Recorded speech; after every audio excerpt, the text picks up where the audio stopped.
What's going on, guys? It's Pete Nova from the Face Off Sports Network. I am back with my Week 12 defensive streamers to target to help you win your fantasy football matchups. We had a successful week again in Week 11. The Rams were our favorite defensive streamer to target. They finished fourth on the week in total points, just 16% owned across fantasy formats. Outside of the Rams, we have the Houston Texans are playing right now, and just as I started recording this, they just scored a touchdown on defense. So they may actually finish ahead of the Rams, and the Miami Dolphins finished eighth this week. So all three of our defenses may finish inside the top eight this week. And we continue our streak. We've had a defense finish inside the top nine in every single week this fantasy football season, and they've all been 25% owned or less across fantasy formats. But let's just jump right into my favorite defense this week. There is a lot of buys this week, so not a ton of options. So my favorite streamer this week is going to be the Washington Commanders taking on the Dallas Cowboys. Um, you know, this is a divisional game. Commanders are 14.5% owned across fantasy formats. We get a medium total here, 45 points, but we do get a home team. So the formula, like we've talked about, is we want a low point total or a home team. If we get both, great. We get a medium total, but we do get a home team. So we're happy with that. The Commanders defense has came on as the season has gone along. They're 12th in EPA since week 7. And prior to last week, where they took on the Philadelphia Eagles, they were seventh best in EPA over the last 3 weeks prior to coming into Thursday Night Football. And the Cowboys, they've been bad this year. One of the worst offenses in football from an EPA standpoint. And, I think there are points to be had for this defense. You'll see the Commanders here on the right side. This is since week 7. And, yeah, I mean, they've just been a really solid defense. They just got Marshawn Lattimore. And I think the offense will control the football, forcing Cooper Rush to throw. Maybe it ends up being Trey Lance. I mean, Cooper Rush has looked solid against the Texans. He should have thrown 2 interceptions. One of them was dropped.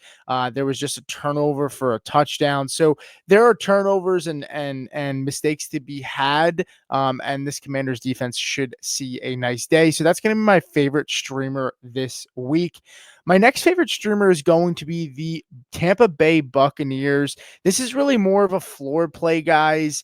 They should provide a good floor, especially if you're streaming defenses on a week where there's a ton of buys. This is a team that's good chance they're out on your waivers. 23% owned. I think a lot of people jumped on their schedule. It is favorable. We talked about that in my defensive stash videos for the playoffs. But we get an away team here, a low point total though, 41.5 points. The Bucs are getting Mike Evans back, so the implied points are really favoring the Bucs. They're -5 on the road.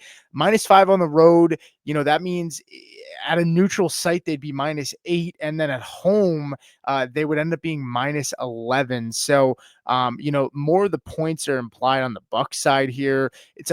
They had a bye week, so they've had extra time to come in and plan. The Giants just named Tommy DeVito as the quarterback, and Giants give up the second most points to defenses in fantasy football this season. And Tommy DeVito being named quarterback in his time last year with the New York Giants in 9 games, the offense scored 17 points or more. More than 17 points in just 3 games.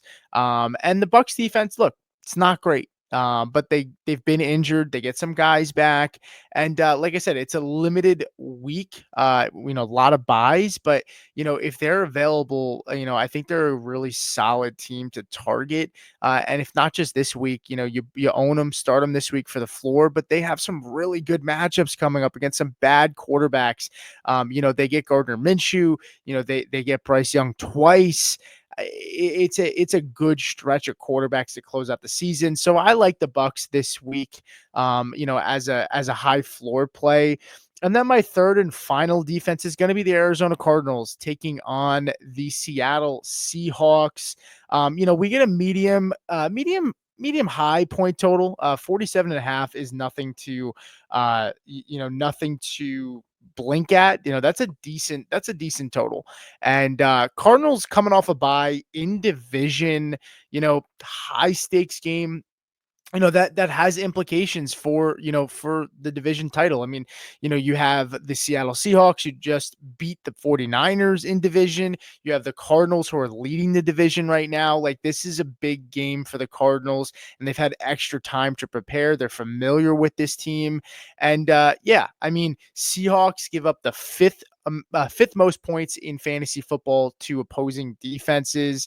Cardinals are 11th in EPA since week 7. You'll see them here on the chart on the bottom right. Seattle is second in pass rate at 68% this season. Seattle is throwing the football a lot this year. Completely different change from when Pete Carroll was around. And this offense in Seattle, they're probably going to have to throw the football, and the Cardinals are 5th when it comes to EPA versus the pass since week 7. So their strength is defending the pass, and Seattle likes to throw the football. When you look at it the other way, Seattle's 32nd in rush EPA this season, since week 7, and that's not great. Cardinals are 22nd when it comes to EPA against the run since week 7. So if Seattle's going to move the ball, it's probably going to be on the ground, I would expect. But yeah, I mean, Seattle's 7th in turnovers per game given up. So I think there's a couple turnovers to be had here, maybe a few sacks for the Cardinals. But I do think they have some upside this week. And again, just like the Bucks, they have a really solid playoff schedule. If you haven't looked at my defensive streamers to target, I would go ahead and check out that video. It is on our page and probably will pop up once this video closes out as a suggestion. But give that a watch. But that's going to do it for me, guys. Again, as I've always said, appreciate your, you guys following along and supporting me all season long. Let's finish out the regular season strong, and let's gear up for the playoffs. If you have questions, drop them in the comment section below. Hit me up on Twitter as well, and give this video a like, a thumbs up. It really helps me keep things going here. But that's going to do it for me. Have a good rest of your week, and I'll see you guys next time.